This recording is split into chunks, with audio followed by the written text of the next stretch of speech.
Hi, so we're here this afternoon for the panel on challenging societal divides, classism in the Centenary lockout. We've got three speakers this afternoon: Ethel Buckley, Joan Burton, and Paul Gates, who is yet to arrive, but he'll be here soon. So first we have Ethel, who is the National Campaigns and Equality Officer for SIP2, and is also head of the Policy Research Unit in SIP2. She became involved in the labour movement whilst undertaking her postgrad. She's worked in areas such as collective bargaining and strategic research. Thanks very much.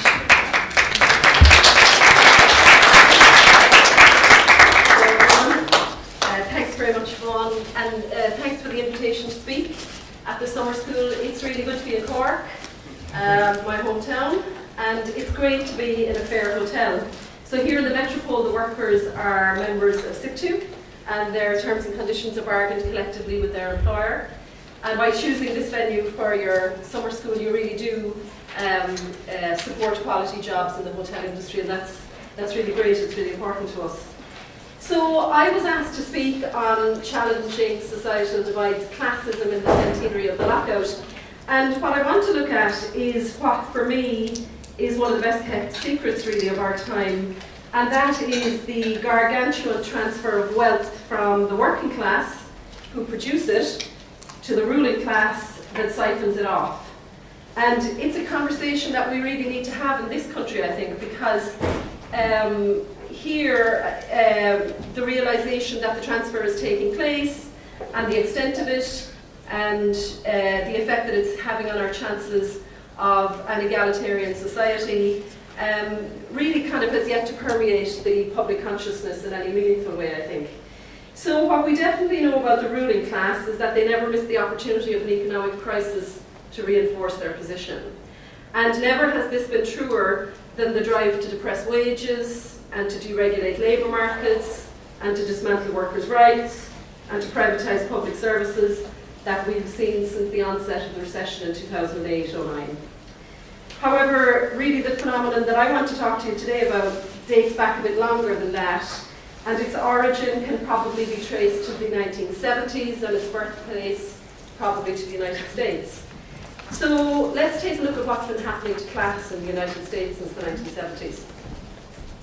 While America has never been an egalitarian society, in the period around World War II, and in particular during the New Deal, government policies and organised labour combined to create a solid middle class. The economic historians Golden and Margot have called what happened there between 1933 and 1945 the Great Compression. So the rich got dramatically poorer, while workers got considerably richer. But in the 1970s, inequality began to increase again, slowly at first, and then at a much more rapid pace.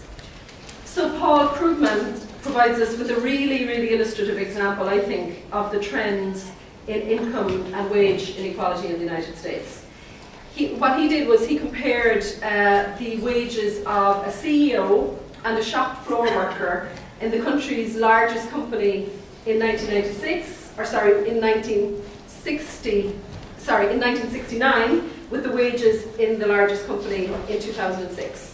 And I think it's really interesting to look at what he found.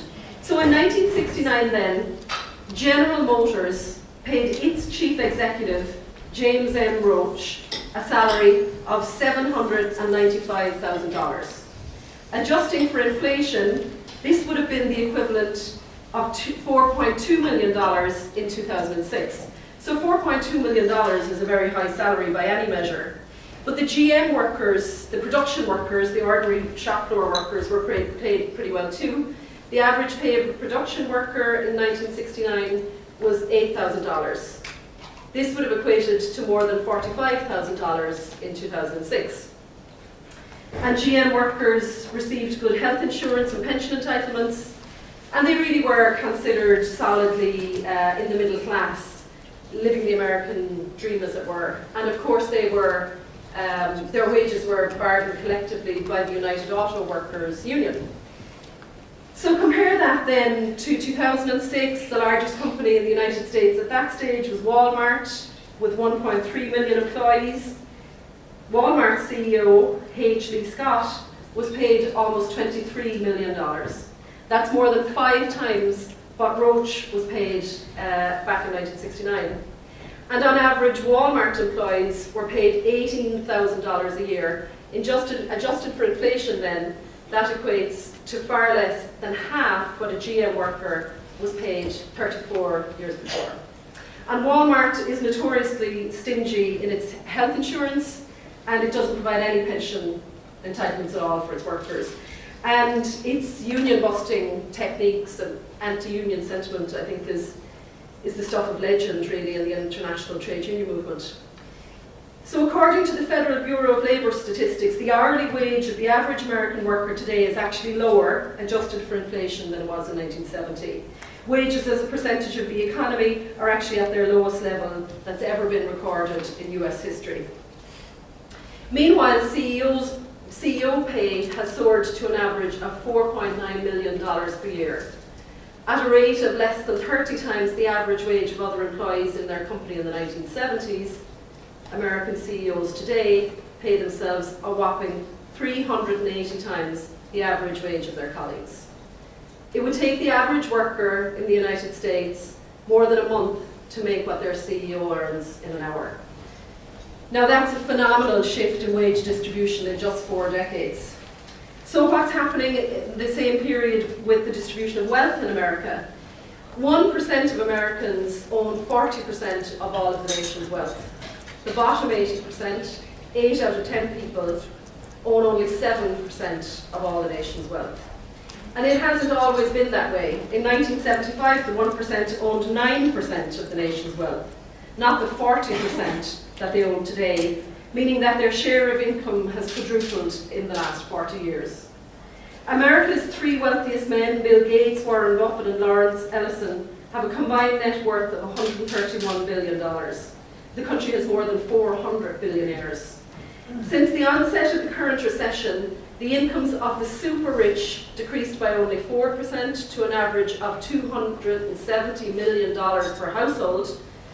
And it's hardly surprising then that luxury goods brands in the USA are recording profits, record profits, with sales at Louis Vuitton up 13%, Tiffany Jewelers are up 20%, Gucci is up 23%, and Porsche are up a very hefty 59%.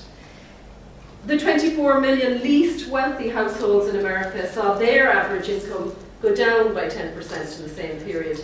So the richest lost 4% of their lot, and the poorest lost 10% of their very little.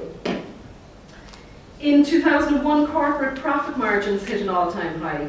Business was making more per dollar of sales than ever before. At the same time, wages as a percent of the economy were at an all-time low. So the American working class is really enduring a dire juxtaposition of the highest corporate profit margins and the lowest wages in their history. A study by professors at Harvard and the University of Washington found that the single biggest contributory factor in the rise in income inequality was the decline in the number of union members in the United States since the 1970s. So to quote their study, "For generations, unions were the core institution advocating for more equitable wage distribution. Today, when unions, at least in the private sector, have largely disappeared, that means that this voice for equity has faded dramatically. In the early 1970s, unions were important for delivering middle-class incomes to working-class families, and they enlivened politics by speaking out against inequality. These days, there just aren't big institutional actors who can make the case for greater economic equality in America." End of quote. The labour movement in the United States is all of a sudden finding it has some very weird cheerleaders. Henry Blodgett, editor and CEO of the very influential business website, The Business Insider, has been a long-term vocal opponent of organised labour. But in December 2012, he had a bit of a light bulb moment, and in an article entitled, "I've always hated the idea of labour unions, but it may be time to reconsider," he connects the share of the national income going to the wealthiest 1% and the decrease in union membership. He says that the data suggests, quote, "As unions have declined, income inequality has soared. It would be great if companies would start sharing their wealth voluntarily, but as yet they've shown no sign of doing so. So if companies can't be persuaded to do this on their own, maybe it's time to rethink our view of labour unions. Thank you, Mr. Blodgett, for your searing insight into the role of organised labour in advanced capitalist societies. So you may well ask yourself, why is she spending all this time looking at what's happened to class in the United States? Well, the reason is a new world order and political economic ideology has emanated from there since the 1970s. The model places the individual greed of a small number of people over the common good of the majority. 40 years ago, when economic neoliberalism was emerging out of the Chicago School of Economics, it would scarcely have been imagined by those of us on the left, or by people at the centre, or even the centre-right, that these values would ever take hold in the United States, let alone take hold in Europe. But with its foremost doctrinaire, Milton Friedman, installed through the 1980s as economic advisor to Hollywood actor turned American President Ronald Reagan, a particular form of economic neoliberalism known as Reaganomics flourished. With its path cleared by the strong-arm tactics of powerful governments and financial institutions like the IMF and World Bank, along with the rapid globalization of capital, neoliberal ideology reached hegemonic status far beyond the US borders. Upon his death in 2006, Harvard president Lawrence Summers called Friedman the Great Liberator, saying any honest Democrat will admit that we're all now Friedmanites. The Wall Street Journal said that quoting the most revered champion of free market economics since Adam Smith has become a little bit like quoting the Bible. In his book, A Brief History of Neoliberalism, David Harvey defines it as being, quote, in the first instance, a theory of political economic practices that proposes that human well-being can be advanced by liberating individual entrepreneurial freedoms and skills within an institutional framework characterized by a strong private property right, free markets and free trade. Global capitalism is using the current economic crisis to pursue the neoliberal agenda of labour market deregulation, dismantling of workers' rights, the driving down of labour cost and privatisation of our public services. While slight variations reflect the particular characteristics of national economies and labour markets, the attacks on working people take more or less the same form. Workers, their families and communities across Europe, and particularly here in Ireland, are suffering the ravages of a philosophy that prioritises the market over all considerations of human well-being. So we talked earlier about the societal divides that neoliberal economic policies have embedded in the United States, but what's been happening here in Ireland? According to an OECD study in 2008 of the EU 15, Ireland ranked first in terms of earnings inequality. And while the economic crisis has had an impact on wealth in Ireland, it would be a mistake to think that it has reduced the incomes and the assets of Ireland's wealthiest people. In fact, the data indicates that wealthy people have benefited from the crisis. The application of austerity in the last 5 budgets, far from closing the gap in wealth distribution, has actually seen the Irish rich get richer. CSO data shows that between 2009 and 2010, the disposable income of each of the 10 deciles fell, except for that of the top decile, the richest 10%, which actually rose. The World Wealth Report showed that in 2010 there were 19,000 so-called high net worth individuals in the Republic, up 5% on the previous year. High net worth individuals are defined as people with 700,000 euros of investable assets. According to the CSO, the top 1% in Ireland, or 36,000 people, own a staggering 131.5 billion, or 28% of all of the nation's wealth. This is the equivalent to the amount owned by the poorest 80%, or 2.9 million people. The richest 300 individuals in Ireland own 62 billion euros, almost as much as the entire bailout package. The Sunday Times Rich List, published in April 2012, showed that despite the cuts in incomes and living standards being endured by working people across the island, the combined wealth of Ireland's richest 250 people in 2012 was 46.71 billion, up a staggering 3.1 billion on the previous year. So in stark contrast to that, an EU survey on income and living conditions based on 2001 data found that 37% of children in Ireland are at risk of poverty. Ireland is the country that experienced the largest increase in the number of children at risk of poverty across the EU since the study conducted in 2008. So it's against this backdrop of deprivation that we all know so many people in Ireland are suffering that we need to consider the decision of the previous government to socialise at least 64 billion, equivalent to 40% of GDP, of private banking debt. Unite economist Michael Taft has calculated that the people of Ireland have borne the brunt of the European banking crisis. 42% of the total cost of the European banking crisis, according to Taft, is being shouldered by working people in Ireland. The socialisation and subsequent repayment of these private banking debts has seen a colossal transfer of wealth from labour to capital, from people in Ireland to bondholders in international banks. The transfer is actually having the effect of deepening the crisis as it reduces consumer spending. Those on low to middle incomes now have to spend what they earn to pay their debts and to survive. If they haven't got any disposable income, they can't spend it. It's no more easy or complex than that, really. And there's a piece of research conducted by the independent think tank Task on inequality in Ireland that I think is really, really important. It shows that 77% of people are very or fairly concerned at high levels of inequality in our country. The Behaviour and Attitude Survey for Task found that 85% of survey respondents believe that wealth is distributed unfairly here. The majority of respondents regarded inequality as the central issue facing our society. So the pursuit of equality, both in the workplace and in society generally, is at the centre of all of the work that SIPTU does. The achievement of an equal society is our raison d'etre, really. Achieving a society where people have equality of opportunity and equality of outcome has been set back considerably by the economic recession.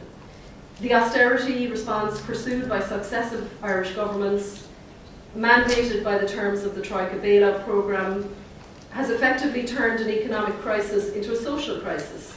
That is the effect of deepening inequality. Many of the gains and social transfers that were hard won by workers acting collectively through their unions, as well as through the struggle of the women's movement, the community movement, and other marginalised groups, have been eroded or dismantled altogether in pursuit of a lopsided austerity agenda. The Ireland which emerges from the current crisis will be a very, very different one to the one that has gone before. I would argue that the degree to which it is better or worse for working people will turn on the power of trade union organisation. And working people and their unions are at a really critical juncture. In SIPTU, we're determined to meet the challenge. We're engaged in a massive transformation programme. We're adopting what's called the organising model of trade unionism, the strategy being to enhance the capacity of the union to grow in membership, organisation and power. We're having a very open debate. At times it's a deeply challenging debate within our organisation, and what is emerging is the articulation of a vision about the kind of union we want to be. Organising trade unionism challenges the prevailing servicing model by urging a return to first principles, because somewhere along the way unions devalued grassroots organising in favour of a move to the provision of services to workers. The servicing model of trade unionism, I would argue, had its heyday in Ireland during the so-called partnership years. So organising trade unionism draws from aspects of social movement theory and from community organising practice, and it values forging coalitions of interest with non-traditional allies such as NGOs and community groups. Organising unions harness the collective political power of their members. We've yet to see this take hold in any meaningful way here, but I think if it does, it could be a real game changer in Irish politics. So in 2012, in the American presidential election, unions were credited with Obama's win in the critical states of Ohio, Wisconsin and Nevada. During the election, the Services Employee International Union, SEIU, house called to the house of 5 million voters, 3.7 million voters in battleground states. This reflects that union's allocation of very significant resources to education programs aimed at politicising its members. So, though our change is very much in its infancy, we're starting to see the green shoots of renewal. The Young Workers Network, a number of members of which I see here today, we launched the Young Workers Network on May Day of this year. And it's a vehicle for young people, union members, people who aren't in unions, people who are yet to join unions, I would hope. It's a vehicle for those people to come together and to campaign on the issues affecting them. The recession and austerity programme is having a disproportionate effect on our young people. Since the onset of the recession, the number of under 25-year-olds in the labour force has reduced by 50%.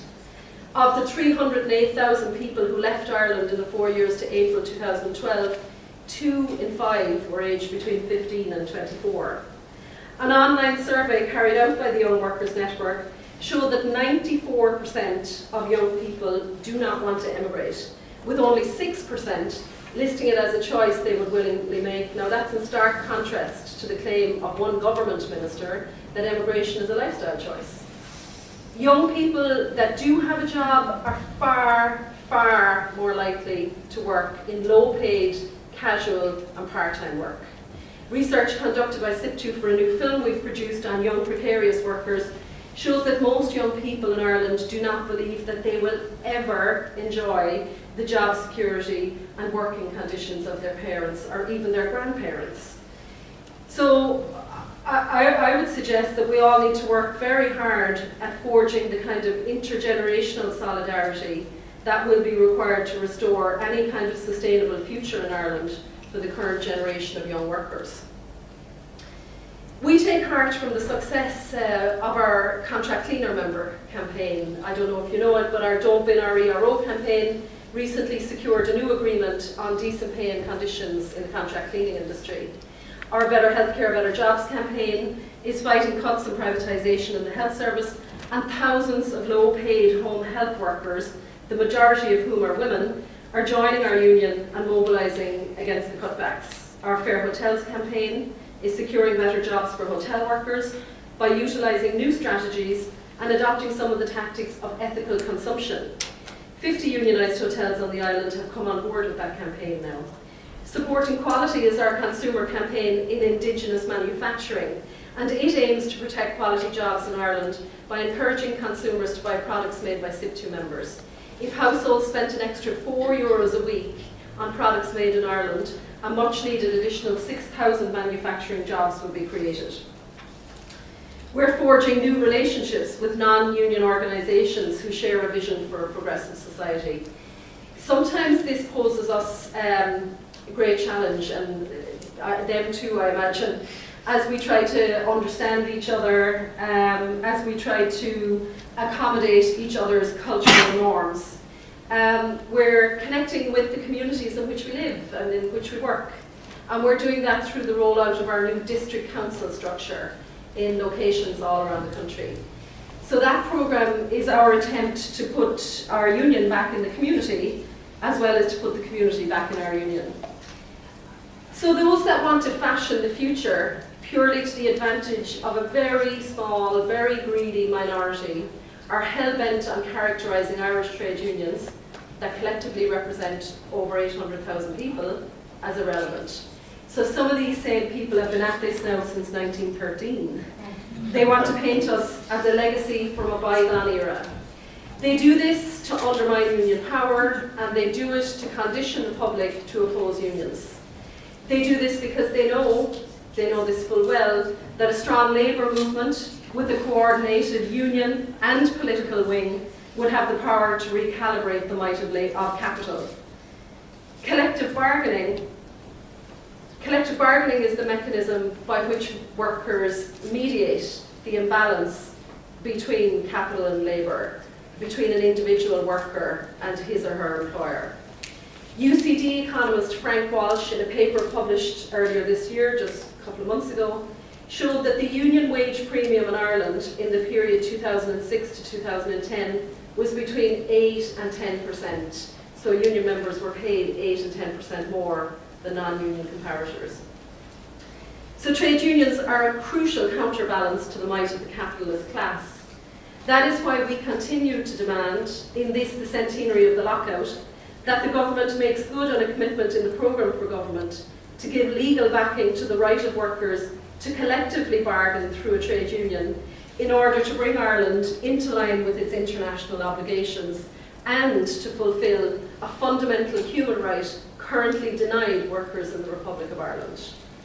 So, to finish, the centenary of the lockout provides us with an opportunity to reflect on our past and to draw parallels with the present. We have a very strong sense that many of the issues at the core of that epic battle 100 years ago, low wages, precarious working, the right to join a union, the right to collectively bargain, remain core issues in the fight for a fair economy in 2013.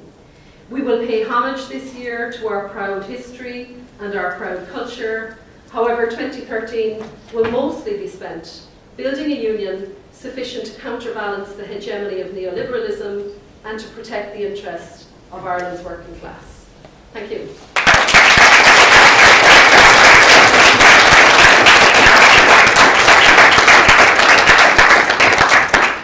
Thanks for that, Ethel. Now we've got Minister Joan Burton, who is, as you know, Deputy Leader of our party and Minister for Social Protection.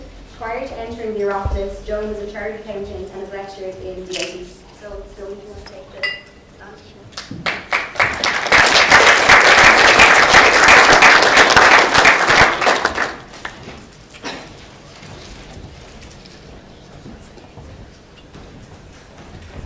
Well, first of all, I just want to thank Labour Youth for inviting me to come here and to speak today. And I just want to just say what 1913 was about in terms of, I suppose, popular history. If you read books and novels about the time, it was really about people getting jobs and employment. It was about living wages. It was about safety at work, and it was about decent conditions at work. And it was about everybody being able to access work and not through systems like the button-men who operated on the keys. So 2013, I would say that the Labour Party's agenda has to be about the reinstatement of the notion and the prospect of full employment at the heart of the party's agenda. And to, talk about the opportunity for people to once again get work and to get work at a living wage and in terms of decent conditions. So in that sense, these are great cyclical themes that actually never go away, and each generation re-looks at them in terms of the needs of their own time. So we look back to recall 1913, we look at where we want to go from now, and above all, we look forward as to how we achieve what we want. So the economic crisis that for us in Ireland really started in 2008 in an acute way following the bank guarantee, it has taken a very severe toll, as just been said by Ethel. In particular, those people who are aged under 45 have been affected much more than people over 45, according to recent ESRI research. Younger people suffered far more than older people under all of the headings examined by the ESRI, including unemployment, mortgage arrears, and negative equity. Furthermore, the recent NESC report on the wider social dimension of the crisis found that austerity has actually hit double-income parents more than social welfare recipients and state pensioners. And the losses were highest among earning couples with children who suffered losses of more than 11%. By contrast, families dependent on welfare experienced smaller losses at 2 to 7%. So perhaps the only positive we can take from this data is actually the tremendously effective impact of social welfare spending on reducing poverty. Data published by the Central Statistics Office in Ireland shows that in 2011, welfare payments reduced the at-risk of poverty rate in Ireland from 51% to 16%. And that actually is the best outcome in the whole of the European Union. But the welfare budget is therefore not just about protecting people who are vulnerable and who require income support. It's also about stabilising the economy in a recession. This supporting role of the welfare budget has significantly contributed to mitigating the social consequences of the recession. And I know from the questions that there are quite a few people in the audience who are or have been studying economics. So our welfare spending acts as a Keynesian automatic stabiliser, supporting the economy by putting money into the hands of consumers who need it, and through their hands into the hands of business. And if you think about it, pensioners who receive retirement income through social welfare, they spend that money locally into shops, into businesses all over Ireland, and so does almost every other person who receives income support through our social welfare system. And it's important that we remember that, because one of the things our economy is suffering from at the moment is a lack of demand to buy the goods and services that Ethel has talked about, people in a modern economy working to provide. So everything is connected. So the role of the welfare system in stabilising economic demand is well acknowledged internationally. For example, a recent study for the European Parliament on the role of social protection as an economic stabiliser estimates that 50% of a large unemployment shock is absorbed by the welfare system in the European Union, compared to only 34% in the US. So clearly the government will have to think seriously about the positive demand impact of social protection spending in the economy when framing the 2014 budget, as well as the spending targets for subsequent years. In particular, it's going to be necessary to avoid a situation where the deflationary impact of spending reductions in terms of reduced economic growth outweighs the savings which are achieved. And in a way, to be honest, this is a contest, this is a contest really between the need for broad-based austerity, for broad-based prosperity, as opposed to arguments by people who are deficit hawks for broad-based austerity.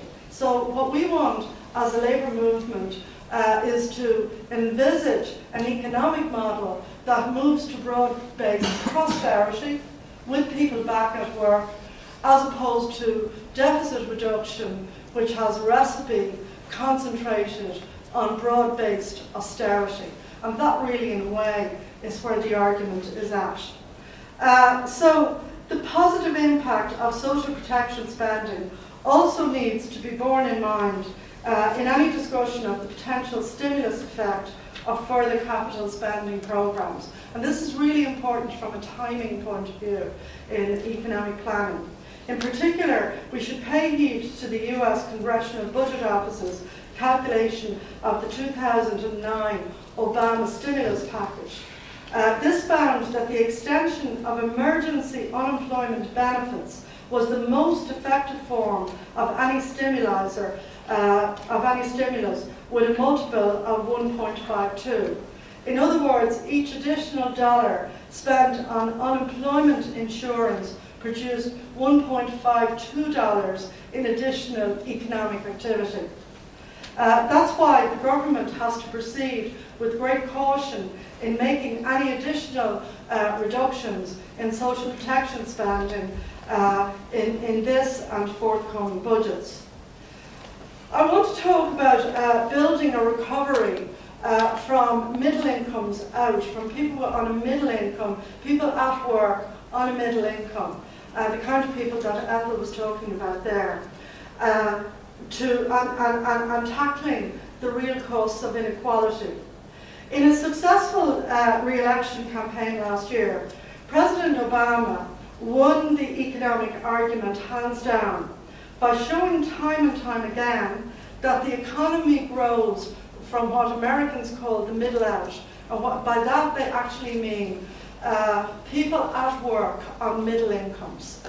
In other words, people at work on sustainable living incomes. And that was what both the people in the union movement and the people in the Democratic Party aimed to build as their economic message during the election. So in his recent book, The Price of Inequality, Joe Stiglitz argues that rising inequality has led to a rise in what economists call, it's a very old term for economics, rent seeking. In other words, vested interests trying to take a bigger piece of the pie, to use an Americanism, rather than growing the pie. Stiglitz concludes that if political power is concentrated among an economic elite and economic policy works for their advantage, economic growth is hampered. And that is something that we have to think about. So how do we start to grow the economy looking at middle income people at work? So how do we start to grow the economy from the middle out? The greatest divide in the modern world is between those who have a job and those who don't. The strongest protection against inequality is decent, secure and fairly paid work. Sadly, we live in a world where the availability of decent, secure and fairly paid work has contracted massively since the financial crisis. In particular, we face a generational crisis of youth unemployment. Across Europe right now, 5.5 million young people, 1 in 5 of those aged between 15 and 24 who are on the labour market are without a job. In some individual member states, as we know, in countries like Greece and Spain, the situation is even worse. And it is difficult to actually think about the concept of a European Union where most of the citizens of working age are actually locked out of the labour market. If you go back to what the European Union was built to do, which was to take up the crisis left by the destruction of Europe at the end of the Second World War, it was basically to get economies and citizens and populations back to work and into levels of financial independence. So that's why I have for long advocated a formal guarantee that any young person will receive training, work experience or an apprenticeship within a short period of becoming unemployed. I have to say I was delighted to reach an agreement on an EU-wide youth guarantee at February's EU Council meeting of Employment and Social Affairs Ministers, which I chaired. And I want to say that the Labour youth here in Ireland and deputies like John Lyons, there are a lot of young deputies in the Labour Parliamentary Party at the moment, and particularly the youth section of the Party of European Socialists worked really hard over the last 2+ years in building the concept of the youth guarantee. It didn't fall out of the sky. A lot of people did a huge amount of work developing the concept. We have to now make this guarantee a reality for young people in Ireland in the months ahead, and we really have to think creatively about how we do that. However, all our policy responses will be set at naught unless we can move to a position, and this is in Ireland and in Europe, unless we can move to a position where the target of close to full employment becomes the overarching objective of economic policy. I cannot stress this enough. If you have a target which is basically designed by sort of descendants of Freedomite view, you end up with targets which concentrate on debt levels, debt reduction, and even though we know some of those people, sometimes there's a mistake in the Excel spreadsheet and they don't get it all right. Nonetheless, that has been the prevailing idea that debt destroys the economy, and certain debt levels, once you reach certain debt levels, the economy can no longer function properly as a market economy, as opposed to the old broader concept that when you were planning an economy, you look at a whole series of factors, obviously debt included, but you particularly include activity in the economy, and activity in the economy for most people is represented by the number of people who are at work. So all our policy responses really will come to nothing unless we have near full employment as our objective as a Labour Party. So in order to do this, we need to make a very strong argument at EU level for a decisive shift away from what has now become the counterproductive policy of austerity. As I said, our slogan should be broad prosperity as opposed to broad austerity. So what will the EU growth strategy look like? Longer term, the ECB should, like the Fed in the US, pursue a dual strategy of price stability, because for people on low incomes, you don't want too much inflation in your economy. That really hurts them.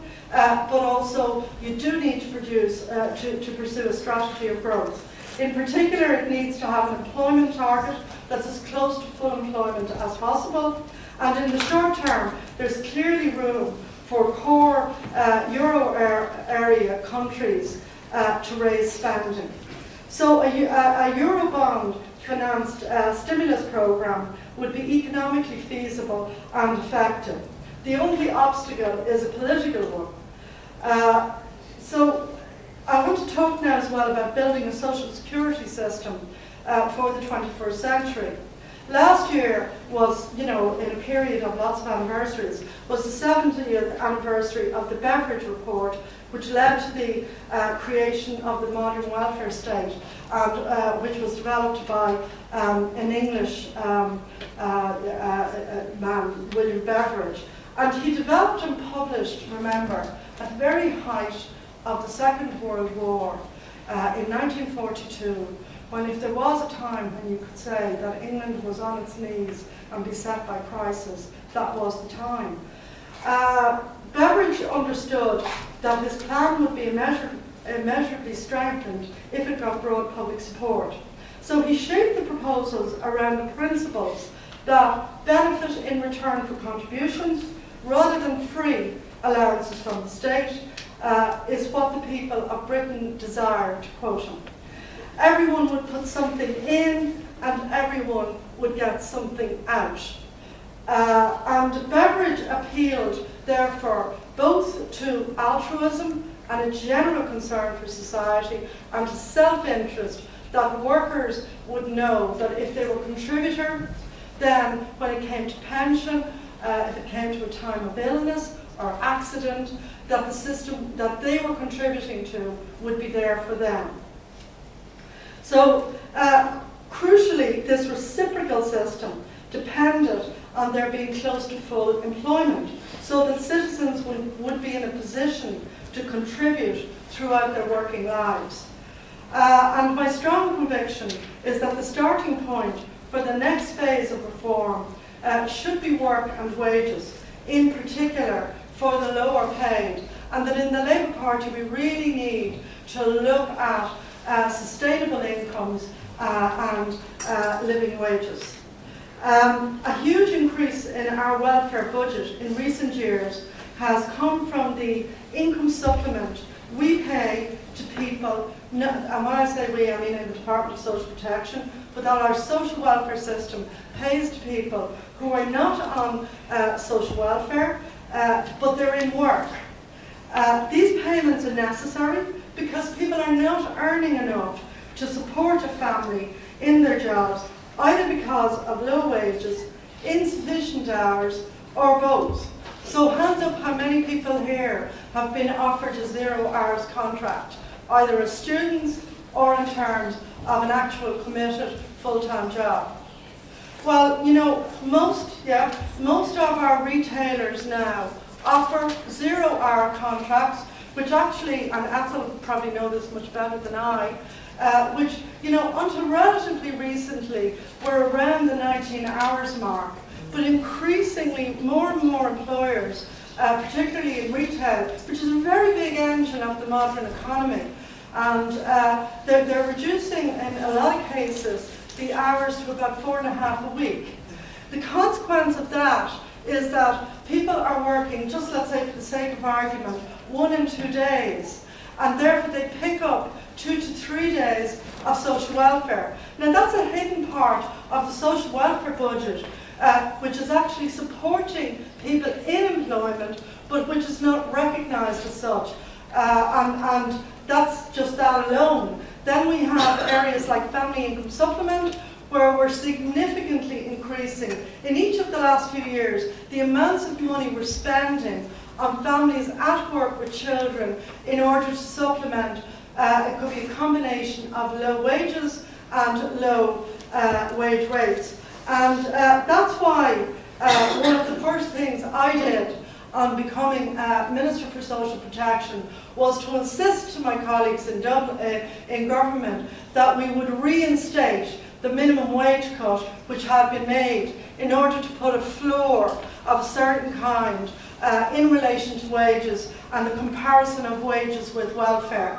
And I'm happy to say, my Labour colleagues in government strongly supported that, and while technically it didn't necessarily affect a vast amount of people, because a lot of employers would pay 1 to 2 euros above the minimum wage, it is a benchmark for setting wage levels. So we do though need to go further, and that's why I think we will need to look at moving towards, as I said, the so-called living wage arrangements in the second half of this government's term and beyond. Because some industries depend on low-wage work, such a programme would have to be introduced on a phased basis. But equally, our competitiveness is undermined by taxing people so we can keep paying ever higher income supplements to people in work and effectively subsidise employers in continuing to pay low wages. So raising minimum wage levels towards a living wage would cut and reduce welfare spending and would bring in substantial tax revenues that would mitigate the cost. And we know that argument. People go back to work and they have a living wage, slowly but surely they stop receiving welfare and they begin to pay some tax and PRSI, and of course they begin to spend more if the wage is enough, and in that way then they contribute even more in terms of taxation, like value-added taxes. So good employers see the benefits of ensuring that their employees are paid sufficient to make a decent living, and it also puts more money back into the economy, and it creates a much healthier society and country. That's why, in terms of how do we see social welfare in the rest of this century, I believe that we need to move decisively over the next decade to a contributory system for social protection. When the economy recovers, the most pressing change would be to progressively replace job seekers' benefit with a new system of income protection. And in fact, at the height of the boom, when social partnership was still fashionable, one of the concepts that was worked on was a concept called the universal social contribution, i.e. you contribute, and for your contribution you expect to get a return. At the height of the immediate aftermath of the bank guarantee, there was a new levy introduced, but it was called a universal social charge. So in fact you pay that charge, but it's not a contribution, so there's no linked return from what are significant contributions. And meanwhile, the PRSI income structure has stayed the same, and what's called the social insurance fund has become very significantly depleted. The development of an income protection system would offer anyone who has made sufficient contributions but became unemployed or lost their business an income that was proportionate to their previous earnings, so that they don't experience a catastrophic loss of income when they lose their job or their business. This would, of course, mean that over time, income protection would require very strong contributions. And again, your total of contributions becomes most strong when as many as possible of people of working age are in work and they're earning a living wage. In relation to universal pensions, I want to just briefly mention pensions. At the moment, we're moving to a system where the vast bulk of Irish people will depend on the state retirement pension contributory or the state retirement pension non-contributory, and they're set at the same rate. And that will give an individual about $12,000 a year in a pension, which by state pension standards around the world is actually very good. But most people here would not be highly enthusiastic to hear that they might get a pension of just $12,000. So we really need to look at countries like Australia and New Zealand, and very recently the United Kingdom, who actually universally collect a further pension, which could be either mandatory or through a system called auto-enrollment, and which would basically look to double the amount that people receive on retirement. Let's say the state pension as is at the moment, the retirement pension, but an auto-enrollment based individual pension account which would look to at least increase that. Because increasingly in new employments and for new employees, many employers don't actually contribute to pensions other than through their contribution to the state pension system. That's not only in Ireland, that's in European economies and obviously also in the United States. I'll be bringing a proposal to Cabinet on the roadmap to implement a new universal occupational pension scheme, probably on the auto-enrollment model, which has been advocated by the OECD. So together with a system of income protection, providing for pensions is a reform that reflects changes in the labour market, where people change their jobs and careers several times during their working lives, but as a result need a safety net to protect them. I want to also mention as well, based on some of the conversations I've heard here, that we need to also look at a public dividend from the banks for all that we've done for them. Giving something back just isn't for people, it can also be for banks. We need to look at, when we look at the crisis in Ireland, it's striking how wages chased property prices, which in turn were inflated beyond reality by the vast wall of credit made available by financial markets. The result is people whose incomes have been very severely damaged, still servicing boom time mortgages and bailing out the very same banks that carried out the reckless lending. So A distasteful but necessary part of the economic strategy has been to recapitalise and repair the banking sector at huge public expense. So as we come out of the recession and the banks recover, we should examine if there is a way of giving something back, a dividend, to those who kept the banks afloat, i.e. the public and citizens of Ireland. If the task of social democracy is to prevent unnecessary suffering and remove social divides, then we face challenges on many fronts. Divisions between young and old, between people in mortgage arrears and the bankers that put them there, between those with a job and those without, between those with permanent pensionable positions and low-paid workers on the zero-hour contracts I've just spoken about, between young people with no pension and those with quite substantial pension prospects for their retirement.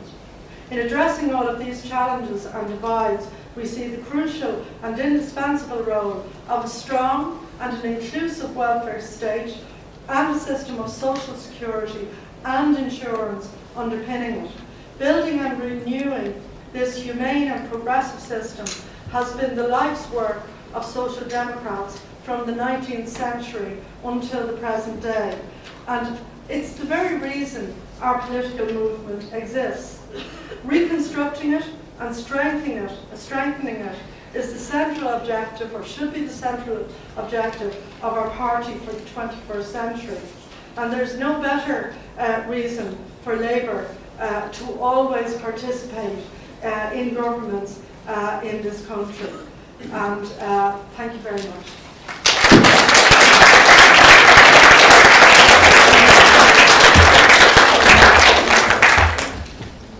America, because one of the fascinating things I think about there is not only have they had a huge social success in terms of eradication of illiteracy, slashing poverty in countries such as Venezuela, Ecuador, Bolivia and so forth, but also they've managed to do many of the things that neoliberalism claims to be able to do best, such as economic growth, decline in inflation and so forth.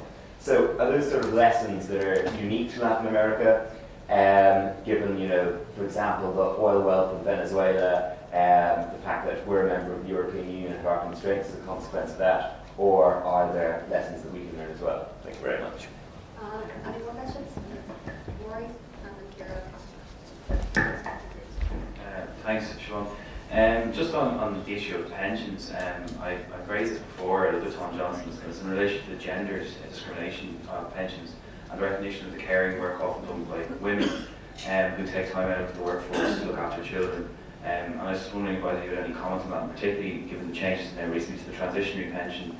You have women who may have taken time out of the workforce who have gone back then, say, in the late 90s or the early part of 2000, worked for 10 to 12 years, and now come up to retirement age, but they've lost a period of service and they'll have a reduced pension or won't be entitled to a pension as a result. I was just wondering if either of you had any comment on that. Kira? Yeah, I have two questions, I'll make them quick. First of all, on the youth guarantee, how many of the employment training and jobs places will actually be jobs? And on the second question is to Anthony Buckley, are there any unions that you know which unemployed people can join? Because at the moment that seems to be a bit of a problem for young people. So, you want to answer the questions? Do you want to go first? Sure.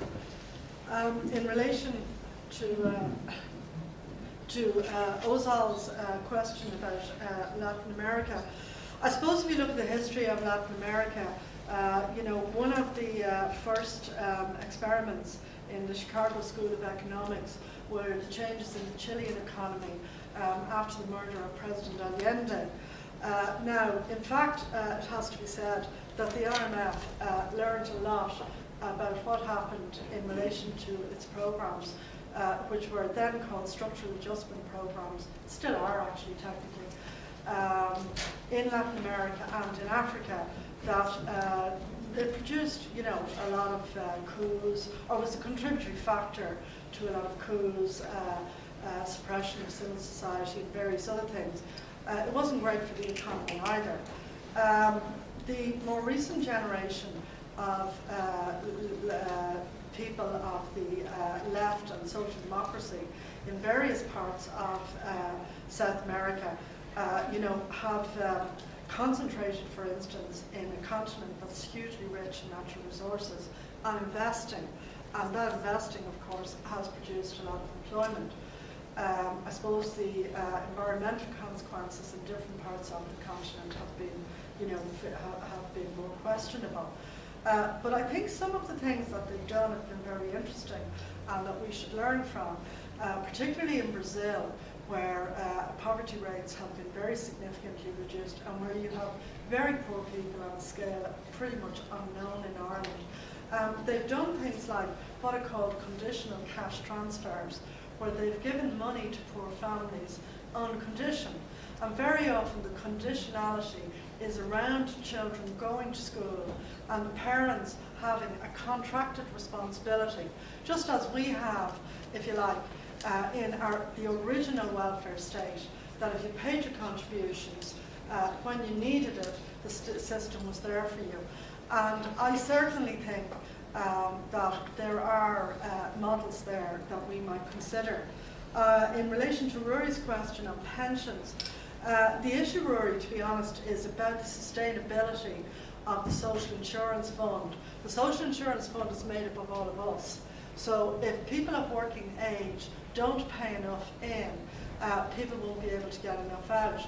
Ireland has quite a generous system, which the Labour Party, when it was in government in the 1990s, developed around giving credits to people, men or women, but most of them are women, who are not in the active workforce because they're committed to, for instance, caring roles. And that's something which I don't think any other European country has to the extent that we have. What we have had to do as part of the conditionality of the IMF and the Troika has been to do what a lot of other European countries are doing, is to raise pension ages. So in this case, our pension age is going up to 66 next year, 2021 to 67, and 2028 to 68. Believe it or not, that constitutes an enormous reform which is being done over a period of time. Most of the women affected, in fact, will probably have, you see, we have a contributory pension and a means-tested pension which are set at the same level, which again is very unusual. So in fact, particularly for people who might not have an enormous income, the means test for the non-contributory pension is relatively generous. So in fact, the jury is out on how many people will be affected.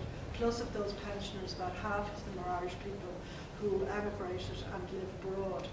On the youth guarantee, it's basically designed to help people who are not in work for a period of more than 4 months and who register with a public employment service anywhere in the European Union to get into an appropriate training, education, work experience, as I say, within 4 months of them being unavailable to find work.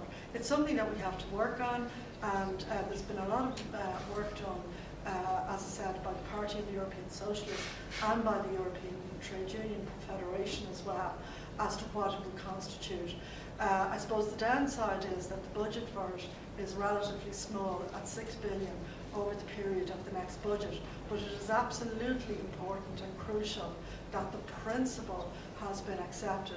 It's the first major switch of the European Union back to a positive social model initiative in a long time. And that's why I have to say I was really pleased to actually get it across the line because last December it was locked and mired in difficulty, and in the Irish presidency we were able, because, as I say, of the background work that had been done in great detail by people in the trade union movement and people in the social democratic movement in Europe in the previous 2 years. So we have to flesh it out. and all ideas are welcome. It's not a massive amount of money, but if it's matched by other funding, and if we use our creativity and imagination, I think it can be a very positive opportunity. Yeah, I'm just going to respond to Ciara's point first. So I think you've raised a really important issue. I can't really speak about the situation in other unions, but I can tell you the situation in my union. So in my union, we have thousands of unemployed members. But to become an unemployed member, you have to have been an active member. You know, you have to have been in work, and you can transfer your membership status to unemployed. Under our current rules, you can't join as an unemployed person. And I personally think that's a real problem, and I think it's a rule that we have to re-examine. So that's the first thing to say. The next thing to say is that our unemployed members are very actively involved in the union's structures, like in the participatory structures and democratic structures at sector level, but particularly in these new district councils that I was talking about. So our district councils, our district committees, are really about, you know, putting SIPTU back into the communities where our members live and work and being relevant in those communities on the issues that affect the community. And a lot of our unemployed members have decided to become active in that forum because it's where they live, it's their own community. And I'm seeing more and more unemployed people getting active through that new space in the union. I think that's a really good thing. But on the particular issue of youth unemployment, and as we all have said, nobody's going to argue at this point, the recession and austerity programme is disproportionately affecting young people, and particularly causing, you know, unprecedented levels of youth unemployment, and then a real diminution in the quality of jobs that young people have, if people can get jobs. So our Young Workers Network, which is a SIPTU sponsored and supported initiative, but is open to members of other unions. There are members of other unions here who come to the meetings and get involved in the activities. But it's also open to people who are not members of our union or any other union. And it's very, very specifically, that's a very tactical decision, because we feel that young people, I must say, I've worked in the trade union movement for 12 years now. I've been active as shop steward for maybe 4 years or something before that. And I regularly hear people saying it's really hard to get young people involved in the union. That's not my experience at all, I must say to you. My experience is, if you make the trade union relevant to young people's issues, yeah, they'll get involved just as much as anyone else. It's like this argument about migrant workers. Oh, it's so hard to organise. No, actually it isn't. If you change your practice, it's not hard at all. In fact, in our union, we experience it's easier to organise migrant workers than Irish workers right now, but that's a whole other conversation to have. So what unions need to do is to become more relevant to young people and more relevant to young people's issues, and unions need to change their practice to encourage young people to join and participate. So that Young Workers Network is really kind of strongly focused on having a very good social media presence, because that's where a lot of young people get their information now. There's this whole debate within the trade union movement at the moment about how we communicate with members and potential members, and I have to say to you, it's deeply generational, or I find it to be that, because some people of certain ages are really committed to paper and the destruction of rainforests to communicate with people. They think it's the only way to communicate. And of course, when we ask our young people, because we surveyed people before we set up the network, we asked them, you know, what are you interested in, what are you not interested in, what do you want to campaign on, how do you want to hear from us, how do you want to organise yourself? We didn't assume that we knew, we asked. They said, we don't want paper. And the other thing they said was, we want you to communicate in really short bursts, because we have a very short attention span. So too much detail won't read is the other thing, right? So we're really changing the way we interact with younger members, the way we communicate with them. And the thing about that Young Workers Network, which is open to people working, not working in unions, not unions in SIPTU, not in SIPTU, is it's absolutely led by the activists. It's the activists decide what the next activities are. So some of the activists are up in Belfast today at the G8. They're going to be participating tomorrow, or at the anti-G8, sorry. They're going to be participating tomorrow in a European-wide young trade unionist event in Belfast. And one of the next activities that they decided that they wanted to do is they want to do a walking tour of the I think they might be calling it Dodge City, of the tax havens in the Irish Financial Services Centre, because that's something that interests them. And another thing that seems to interest young workers a lot is doing good global solidarity work that makes a difference. And they seem quite interested in ethical consumption, which we're trying to move to anyway, and fair hotel, fair shop, support equality. So I hope that answers your point. I think you raise a really important issue. I keep raising it. It need, you know, people in SIPTU and in other unions need to deal with that point. On Rory's question, so I think pension coverage is deeply gendered. Women have, you know, significantly less pension coverage in this and other countries, in this country and other countries, particularly in the private sector, but also in the public sector. And there's many reasons for that. One of the reasons is that women, you know, continue to do the bulk of unpaid caring and unpaid work in our society. And so either go out of the workforce completely to care, or break their employment record and go in and out and have broken PRSI records. And then the other issue, and I think Joan referred to this, you know, quite a bit, is the new nature of work. For example, in the retail sector, where people are working these really short hours and aren't building up the kind of pension coverage that they need to have sustainable pensions.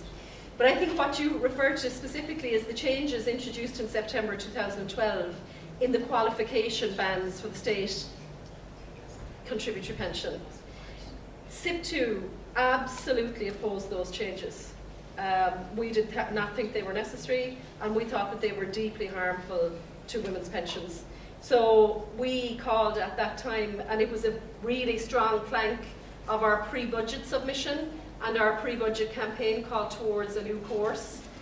We called for the backdating of the homemaker scheme that Joan referred to. I agree that our homemaker scheme is very good, and in the extent of pension it gives people, and it does compare very favourably with other countries when you look at it, even the Nordic countries.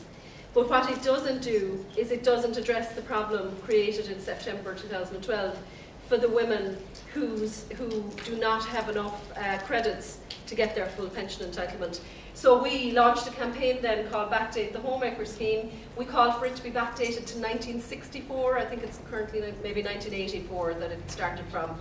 And we did that because members of ours who were affected last year and affected from now on would have been 18, 19 at that time, so that's why we chose 1964. We had a great protest outside the Dáil on the 7th of November 2012 on the issue of Backdate the Homemaker Scheme. We had about 200 people there. And one of the people that came to the fore then and did quite a bit of media, I suppose, for us, was a member of ours who worked in Aer Lingus, who was affected by the marriage bar. She just had to leave when she got married, and that's the end of it. And that woman her entitlement to state pension came up at the end of last year. So in some ways I would imagine that many of the women and men here today think, you know, the marriage bar, so long ago, we're all fine. No, actually, those people are retiring now. So we'll continue to call for the backdating of the homemaker scheme. And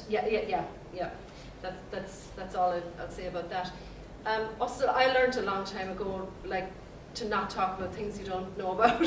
So I'm not in a position I'm not an expert on Latin America, and I know you are, and I'm not probably in a position to enlighten you in any way. So I'll just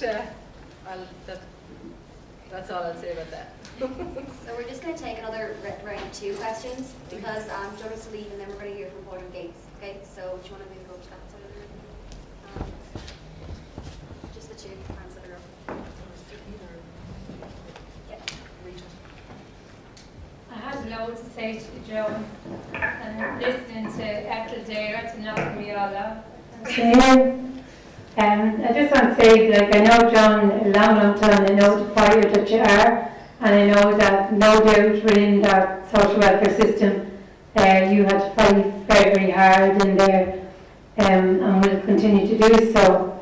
But I got a bit taken aback when you said about, you know, the research shows that middle-income families with 2 people coming into the house got far more hit than people on social welfare, and that there are 2 kind of different researches. Or one maybe in the middle-income household had 100,000 coming in, or 80,000, where in social welfare you could have had 9,000 to 12,000 coming in. You know, so that kind of analysis or measurement frightens me, because it puts a message out there that those at the bottom of society are okay. You know, when we have a kind of a poverty line that people have to live, and some of them are living under the poverty line at the moment. So that's one thing. The other then is the whole thing about people, they need to give back, or they need to contribute because they're given this all the time. People who are dependent on those benefits, they don't, a lot of those people would want to work if they could work. There's over 140,000 or 30,000 out of work here. So no matter who goes for the jobs, the chances are you're alone in education and you don't have that education. You come from communities that have bad names on them. The chances that you get those jobs aren't there, right? The thing around, I'm a bit afraid, I wasn't understanding what you were saying about the social welfare system into the future, quoting that man from England, and I was reading about some of the things that's happening in the English system. It frightens the life out of me, further Thatcherism, and I'd be really pleading with the Labour Party to defend those most marginalised in our society. And I know you do it, and I've worked with you all through the years, John, but I get really frightened, because in a time of austerity, it's very easy to defile and rule. So intergenerational, young and old. So there's been a recent programme that said, prime time, you know, while the old are have a little bit more than the young. I don't think that's the right message either, because they have been hit if they're non-contributory and their medical cards, they have to pay medicine, their lights, their phones, all those things. So I just get frightened, and I know that we're on the same side, you know. Hi, thank you.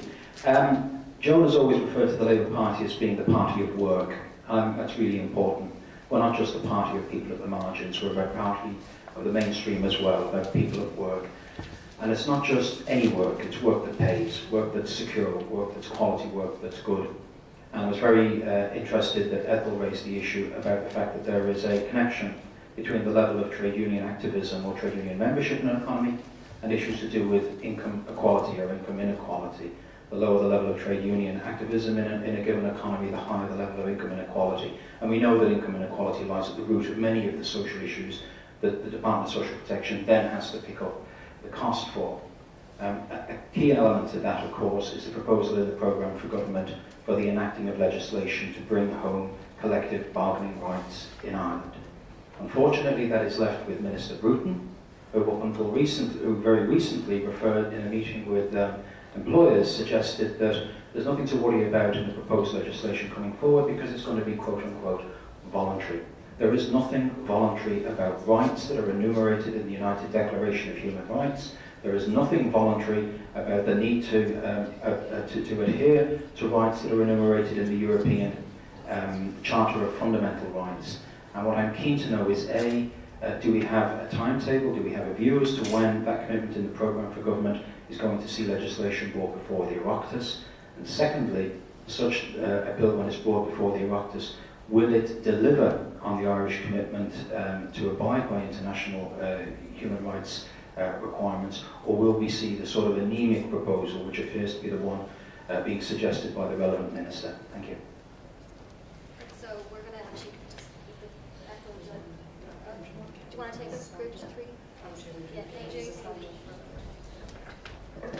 Just to follow up on what Des has said there, and first of all, can I compliment the two speakers? I thought Ethel gave a kind of whirlwind in terms of understanding as to how and why society looks like it does today. And Joan is opposed with ideas and has been great, I think, as a reforming minister.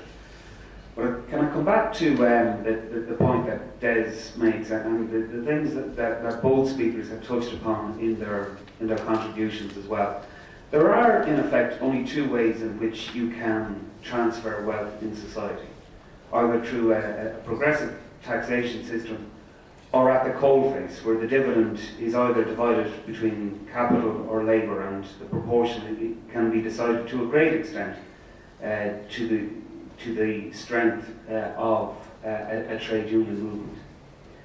And I often think myself about the only lasting legacy of communism is the kind of Orwellian use of language. And when people talk about the flexible workforce, it's essentially back to the Spalpeen Fánacht and the days of the casual labourer. Except I remember in the 1980s, if you're a casual labourer in London and you stood at Camden Town, you would at least get a day's work. Whereas what you alluded to in relation to the retail, you may not get a day's work, you may get a number of hours in a particular day. And there are all sorts of reasons for the demise of the trade union movement, and it's an incredibly complex issue. Manufacturing, I think, is still one of the main reasons, and it's a lot more easy to organise people who go to the same factory every day and people who have an investment in the job. And this is the key thing. Because of the casualisation of labour, it's very difficult to organise workers who think they're not going to be there next month, because there's got to be a better world out there and they don't see a career in the job that they're in. Now, one of the ways that you can counteract the negativity towards trade unions is for the state, not just through its laws, but by its actions, regularises and normalises trade union activity. We have a strike starting in a credit union Friday week in Kells over trade union recognition. And that dispute would not be taking place if we had collective bargaining rights on the table. But the effect that it does have, if it attracts much attention at all, is that there must be something very wrong about joining a trade union if a credit union won't even recognise a trade union. That's essentially the signal that it sends out. They wouldn't attempt to take us on if there was legislation that backed up people's right for collective bargaining rights. So it's those subtle things in terms of the signals that are sent out by the state. And if the state is and wants to do something about wealth distribution, along with a more progressive tax policy, strengthening our hand in the trade union movement is the most positive thing that could be done. So, Joe, just because you're leaving,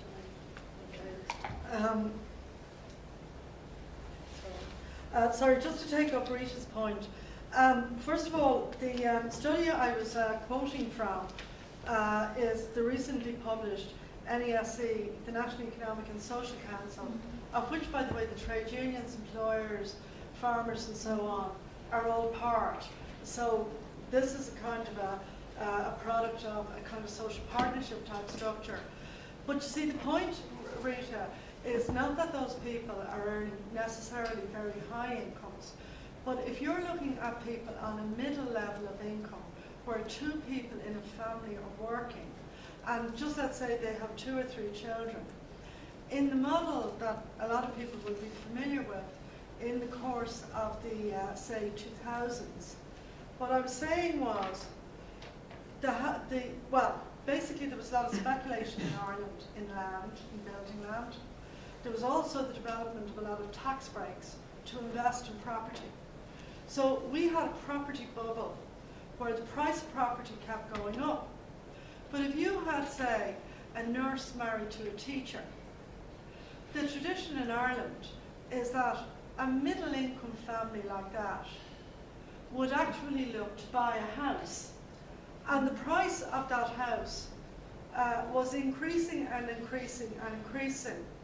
So people like Adrian and Ethel, who are trade union officials, would recognise and go in and seek to get higher wages, because the kind of life expectations that people, in middle income jobs had about having a house, when they had a family, having a home when they had a family, it was going more and more out of their reach. So you have to look at the people who are at work, and in a lot of those cases, what happened in the Celtic Tiger is what a lot of us know. Ultimately, both people ended up working, maybe one of them in completely full-time and overtime if they could get it, and the other possibly in full-time or maybe in half-time plus, and again maybe with some overtime. So that and then bear in mind that kind of couple also had to pay for childcare. So when you think about it, and statistics don't put any, it's not saying that one group is better than another group. It's trying to look at who has been very affected, and that group has. And in fact, it's a tribute to our social welfare system. It's actually a tribute as well to social partnership of the 2000 boom era, that social protection payments were very significantly increased. Now, if you went back to the question about South America, you could ask the question, could more have been put, as has happened, say, in South America, with better outcomes in poverty, into services, as opposed simply to increasing a cash income? Because if you have a child with a special need, for example, you need probably more services. Even a lot of income mightn't buy you the kind of specialised services that a child with particularly special needs would need. So, I'm not saying one is better than the other. I'm just commenting on what happened and what a lot of people in Ireland have experienced. And that's what the NESC found, that middle income couple who went and bought a house, who have a number of children, because the cost of their mortgage and the cost of their childcare is high. And then, obviously because they're in work, they took the brunt of the tax increases that came and the universal social charge, again because they're in work. So therefore, don't be surprised that statistically they've taken a lot of the hit. But our social protection system, of course people have suffered reductions. Remember, everybody on social welfare in the first three Fianna Fáil budgets at the time of the crash, other than pensioners, took a cut over a couple of budgets of over €16 a week. That's been the biggest cut in social welfare by a mile, what happened with the previous government.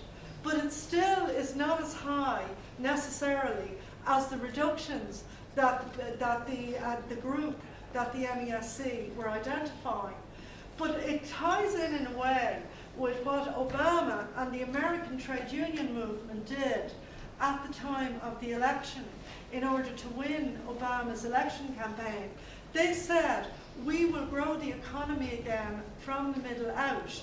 I.e., if we can make sure that people in the middle level, that in some ways they get back to more employment because they're probably more qualified as early as possible. You get more money in circulation in the economy and you grow the economy. What do we do in Ireland and what did this government do? As I said, I brought back the cut that had been made in the minimum wage in order to ensure that for people who went back to work, they got at least a minimum wage reward. And in the context of zero-hour contracts, traditionally trade unions haven't liked, for reasons we understand, minimum wage concepts. But if you're moving to a 0 hours contract, you have to have a protective floor of decency in relation to wage rates. Now, a lot of the trade union movement would prefer if it wasn't like that, but you see, the way people are moving now in terms of work, some people are self-employed, some people are contractors, some people are in traditional employment. It's likely that Labour youth members here today who are still students, they will probably experience all of this during, say, a 45-year working life. And we just have to recognise and acknowledge that. And I just want to say as well, in relation to transferring wealth and so on, the social welfare system in the European Union is the biggest transfer of wealth. It may not be at the levels that people want, but as I said, in Ireland, the effect of social welfare is to reduce the risk of poverty from 51% to 16%. That is a tremendous reduction. In other words, a country in the European Union, like a lot of Eastern Europe, which doesn't have a strong social welfare system, the impact of poverty effects of the recession for countries in recession is much sharper than countries that have good social welfare systems. And William Beveridge, who founded the British social welfare system, by the way, had nothing to do with Thatcherism. William Beveridge was trying to ensure that working people, go back to 1913, and I know Padraig will be talking about it, mostly men got work. The women who worked were people like laundresses, right? The actual amount of work available for women, because women were on what was called home duties. But for somebody who was a skilled worker, who wore a hard hat and who wore a suit, like say a senior printer or printing foreman, they had employment, they were unionised. The genius of Larkin was to look to people who were in casual employment and who had to go down to the docks and be picked or not be picked, and then with no safety net to actually fall back on if they didn't get the day's work. So that's why my vision for our social welfare system is that it has to be a safety net, but we should be more ambitious than that. It should be a springboard to get people to where they want to be. And that's why, since I came into the department, the department's budget of 20 billion, it's a huge spend into the Irish economy. We now spend more than $1 billion of that, and I'm not counting the days social welfare spent for people in partial work, but just on income supports, community employment, all those kind of areas, is now over €1 billion. It's a really important spend, because if we can't get everybody to work, we have to make sure that everybody has a chance to participate fully in our community and in our society. Thanks.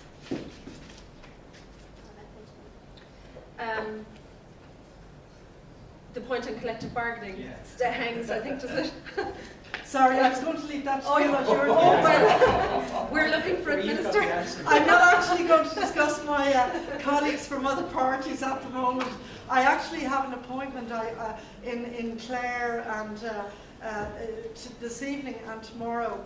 The IROF and GLAR, I've been asked to do the official opening of it. So I have to meet some people in Milltown, Malbay. I'm told by 7 o'clock. I've abandoned that, but I definitely have to be there by 8. Otherwise, I won't be able to talk to them, and they might not be able to talk to me at all. Thanks so much, Joe, for addressing it. It was really interesting. So.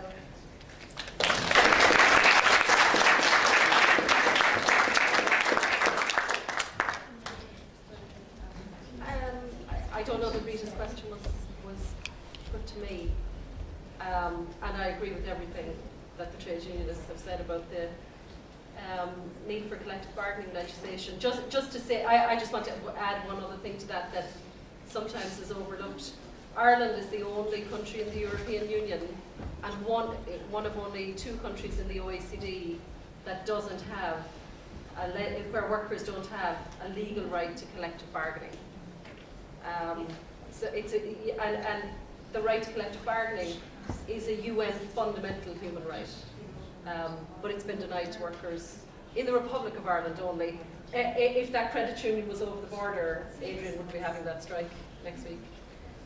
So we really need the government to deliver on the promise in the programme for government. That's all I have to say. So I'd like to invite Mr. Padraig Yates to come up to the floor to give a speech. Padraig is a journalist and an author. His publications include Blockout Dublin 1913, which is on sale out in Moy. It's just been republished and it's €15. He's also on the 1913 Committee touched on the historical importance of the 1930 lockout. So what are the few minutes?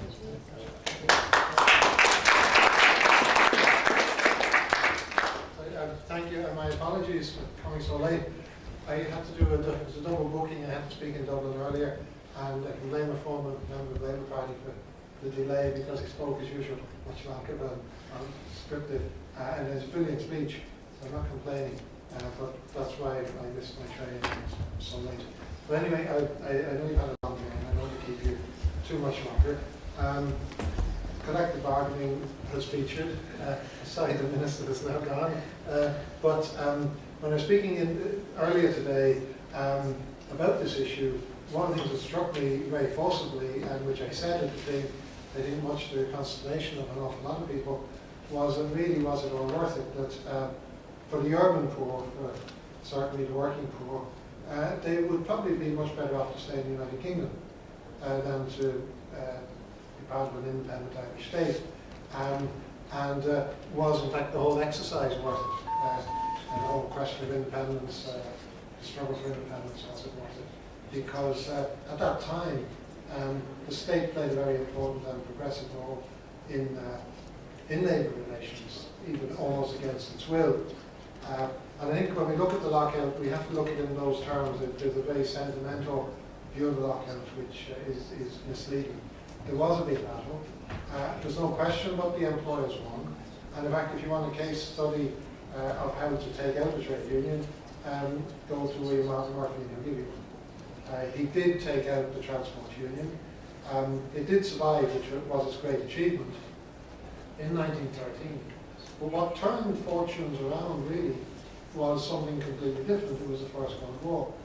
In fact, if we're realistic about it, then we have to accept that the tram strike, which sparked after the lockout, would have probably been over in a couple of weeks if it hadn't been for Bloody Sunday. The tram strike began on August 26th. It wasn't getting very far. What happened actually, as far as we can reconstruct it, it's very difficult to reconstruct at this stage as all the participants dead. But what we think happened is that the tramway men, when Murphy realised they joined the transport union, began sacking them systematically from July onwards. By August the 26th, he'd taken out 600 of the 800 employees. They'd been sacked as either proven members or suspected members of the transport union. And they went to Larkin in Liberty Hall and they gave them an ultimatum, basically. They said, either you bring us out or we're going to leave the union and we'll expose you as a sham, because you told us if we join the union, you get us better pay and conditions, and instead of that, we're losing our jobs. So Larkin was still, we think, ambivalent. There was a sense of insecurity. Something happened which is not that common. The old Liberty Hall was a former hotel, so when the workers came in, there were only about 180 left at this stage. They were put into separate rooms because no one trusted anybody else, and they didn't want someone reporting back, if possible, what was going on, what was the mood of everybody. So by breaking them up into sections and sending them into different rooms, trying to gauge the mood, what they were saying, and then feeding it back into Larkin and the other organisers. What swung it, I think, was William Partridge, one of Larkin's A-list lieutenants, who came in with great news that he could pull out the power station. The trams had their own power station. So instead of having to worry, well, can we have a strike with only a quarter of the workforce involved that will work? And the question now became, well, can we stop the power supply? You could pull the plug on the network, all the trams would stop anyway. So the next day, as a lot of you will know who've seen the Visit People, that the tram stopped at 9:40 a.m. in the morning in the general vicinity of what is now the Spire, but was then a much more attractive monument, the Nelson's Pillar. They all stopped around 9:40. There was a reason for that. Larkin got out the schedules, and that was the time when the maximum number of tram drivers in the union would be near the pillar, near Nelson's Pillar, near O'Connell Street. And if you stop one tram on a particular route, you stop every tram. So the idea was, we'll put out our members 9:40, it'll seize up the system. Which they duly did. The men put on the red hand badge of union and marched up to Liberty Hall in their uniforms. Murphy had been expecting this, and he had relief crews in the head office, which was also on O'Connell Street. Some of the drivers, actually, the car men, as they were called, took the handles with them, which controlled the tram. knowing that once you took the handover, the tram was immobilised anyway. But Murphy was well up to that, and he sent out relief crews with spare handles so they could get them going again. So that meant that the trams could be up and running in 40 minutes. Much more serious was that when the Paor workers went in that morning, Murphy actually had relief crews literally there standing at their stations ready to take over. So they knew if we walk out, it's not going to make any difference. The power will still be on. So they didn't come out, which is a very rational decision to take on their part. So what happened then was the trams were up and running within about an hour. So workers got very irate about this, and their supporters got irate. They marched in front of the trams to try and slow them down. When that didn't work, some people started throwing things at the trams. When that didn't work, and it didn't because the police provided heavy escorts, rioting broke out in the city. And on August 31st, as I'm sure you know, Bloody Sunday, we had the first of 4 Bloody Sundays in modern Irish history in the 20th century.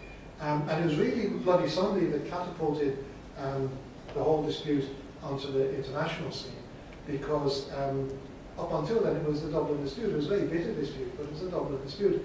The importance of Bloody Sunday is it happened August the 31st, which is the day before September the 1st, which was the day when the TUC was gathering in Milton Hall in Manchester. So you had all these workers, delegates going into the Milton Hall and hearing about, and not only hearing about, but reading in the newspapers what was happening. So you had basically a surge of support from the floor. TUC executive, wanted to just do the usual thing, pass a resolution on reflection and move on to the next business, but they couldn't do that because people were so angry and so appalled at the brutality they were reading about, not in Irish newspapers, in British newspapers. If you look at the newspapers from 1913, you'll see that the Daily Mirror, the Daily Sketch, and the Manchester Guardian all have much better coverage than the Independent or the Freeman's Journal. So suddenly this dispute became a United Kingdom dispute. And basically the TUC gave Larkin a black cheque. It was a very dangerous thing to give someone like Tim Larkin. Basically said, we'll bankroll this dispute. So it was a big battle that was now going to take place, and did take place. And they still lost it. And if you look at the figures, it's very easy to see why.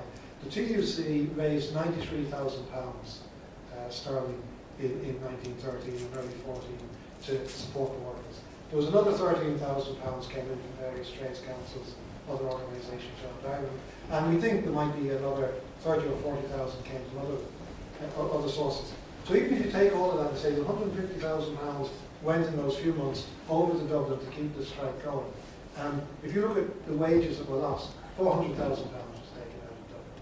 So immediately, if you talk about 100,000, that's a 75% drop in income. If you look at the bigger figure, it's just about 3 times. Not only that, but the employers were getting support from the British Shipping Federation, the British Engineering Federation, people like Lord Ivy, the head of the Guinness dynasty. So this was a battle that on figures on finance could not be won. And it wasn't. As in the remarkable thing, the great achievement of Larkin and the Transport Union was to survive. The union did survive.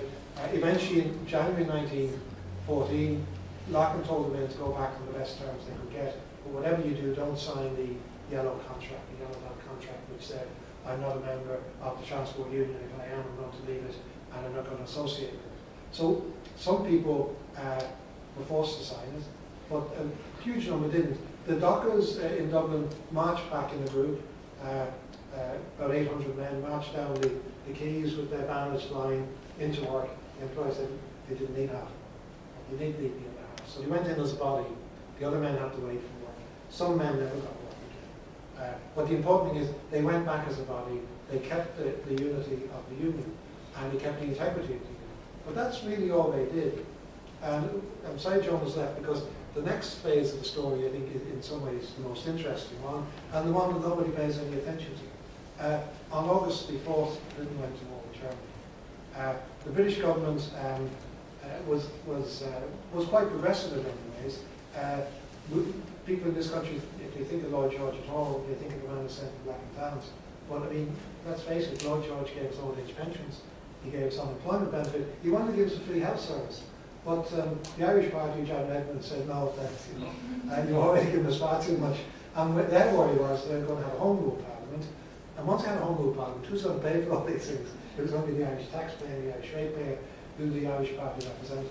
And I think there's been efforts made to resurrect John Redmond's career because of the Northern Peace process. But I mean, his career was a very generous man in many ways, a heroic figure in many ways, but his career was a total failure.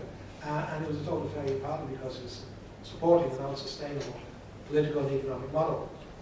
And we're going off the tracks there. One of the things that resulted from Lloyd George introducing unemployment benefits, well, two things actually. Lloyd George did a very decent thing. He said to unions, look, your members can go off and they can pay their money into a private benefit society, or if you want to, you can set up your own benefit society. And the members can pay the money to you. And when they're unemployed, you can pay out the unemployment benefit. It was a great scheme, and Jim Larkin saw it, and immediately, you be the Irish worker, you would see all these big articles explaining the benefits of the scheme, and why workers should join unions, and why when they're in the union they should pay their money into the union and they get it back afterwards. So they did that, and coincidentally, most workers in Dublin were in benefit, if you like, on the scheme for the very first time by about July 1930. So all these workers who, not just in the transport union, but in other unions, who stood by the transport union men, when they came out, they weren't that afraid of being locked out. A, they thought they were going to win, and B, well, they were going to get unemployment benefit anyway, for the first time in their lives, so they had something to hang on to. Now, the reality was, of course, a row developed about, were you entitled to unemployment benefit if you were in dispute, even if you were being locked out. And some men didn't get the money, but a lot did, but that was down the road. But psychologically, people thought, we're still going to get money at the end of the week, we're still going to get TUC money. So Lloyd George did his bit for trade union solidarity. But then we come into the First World War, and why I went in that digression. It's part of the same thing. The British government in 1914 had one overriding priority. It wasn't to protect employers, it wasn't to protect workers, it was to beat Germany. How do you beat Germany? We do it lots of different ways, which I'll bore you with, but one way you do it is by having industrial peace at home. You don't want strikes, so how do you avoid strikes? You're not really interested in strikes in biscuit factories or breweries, which unfortunately is what Dublin had. In fact, Lloyd George started taxing breweries and distilleries out of existence because he was a non-conformist Welsh man who relied on other non-conformist Welsh men for his election to Parliament. You weren't going to win the war by flying soldiers with whiskey or beer. So you'd almost tax them out of existence. And ironically, I think it shows bankruptcy of the Irish Party. Their last great rally in Phoenix Park in 1915 was in defence of the drinks industry. But anyway, that's another day's work. The key thing is the government wanted to protect production. They want to protect industrial peace. So how do you do that? You do it by setting up an arbitration system. So they set up a thing called the Commission on Production. It only applied to war industries. People made battleships or land trains or did something that was useful to war. But it meant if you were an employer or a union and you couldn't come to an agreement, you could go to the Committee on Production.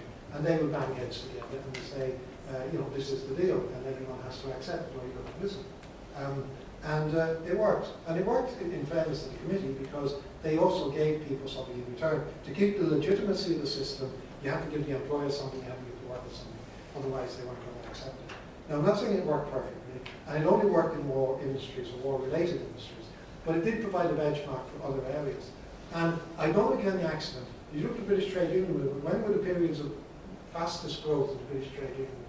One was 1914 to 1919, the other was 1942, I think, to 1946. When you had industrial peace. It wasn't complete peace, there were shop stewards movements and people went to prison, all right. But more or less you had a system that worked.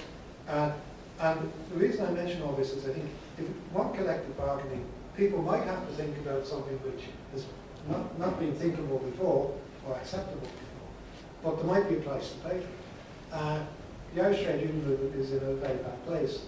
There's no sign of the collective bargaining legislation coming. If I was Fine Gael, I would keep it on the back burner as long as humanly possible because I want to keep Labour, behaving themselves. So it's a carrot at the end of a very long stick for them to follow. But there might be a price, and I think one price that might be considered is compulsory arbitration. If you're in a bad place, compulsory arbitration might be acceptable to employers, it might be acceptable to outside investors, it might be acceptable to even some right-wing people. If you say, well, we don't get peace, we can plan, we can do all sorts of useful things if we have arbitration. And the alternative isn't actually working. Now, it's like all these things. It doesn't go on forever. In another 5-10 years, who knows, the economy might be booming, Labour might be in a stronger position. I mean, Labour in the sense of the Labour movement generally, and the labour market, and it might be possible to say, well, we're not having that people on the movement, and that's another day's work. But I honestly think, looking at what happened in 1913, 1914, and looking what happened subsequently, and I'm not dismissing